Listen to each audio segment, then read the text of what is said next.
बहुत समय पहले एक छोटे से गांव में मयंक नाम का एक लड़का रहता था।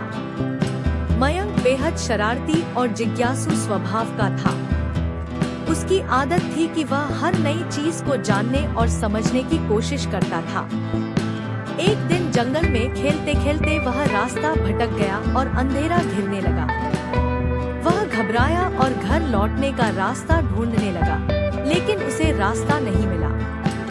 जंगल के बीचों बीच चलते हुए मयंक को एक बहुत पुरानी झोपड़ी दिखाई दी। उसने सोचा कि वहां रात बिताने के लिए शरण ले सकता है। वह झोपड़ी के अंदर गया, जो काफी पुरानी और रहस्यमयी थी।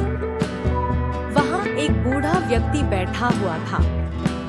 मयंक ने विनम्रता से कहा, बाबा, मैं रास्ता भटक गया हूँ। क्या मैं यहाँ रात गुजार सकता हूँ? बूढ़े व्यक्ति ने उसे देखा और मुस्कुराते हुए कहा, तुम्हारा स्वागत है बेटा, मगर मेरे पास एक शर्त है।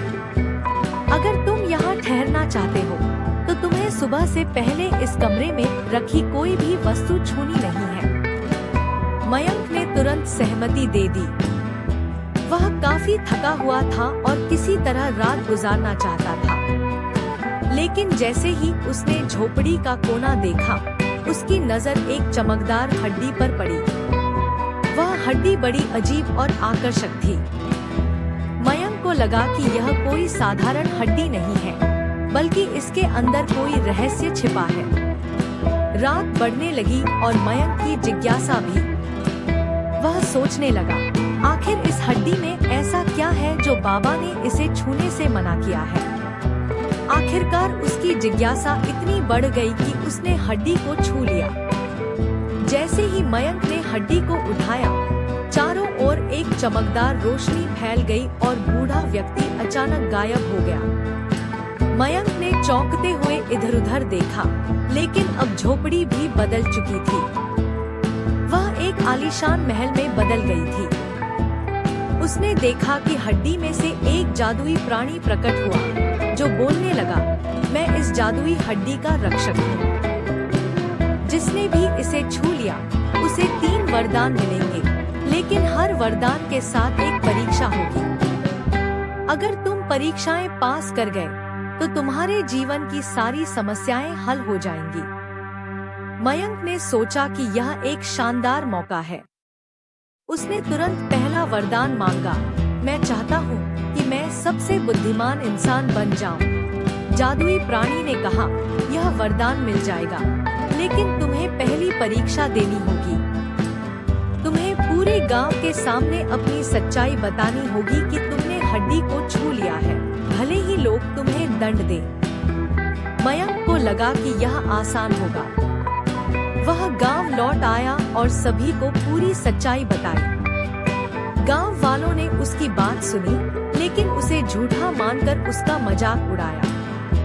कुछ ने उसे दंडित भी किया, लेकिन मयंक ने हिम्मत नहीं हारी और सत्य के मार्ग पर डटा रहा। अंततः जादुई प्राणी प्रकट हुआ और कहा, तुमने पहली परीक्षा पास कर ली, अब तुम बुद्धिमान हो गए हो। दूसरे वरदान के लिए मयंक ने कहा, मैं चाहता हूँ कि मैं सबसे शक्तिशाली व्यक्ति बन जाऊं।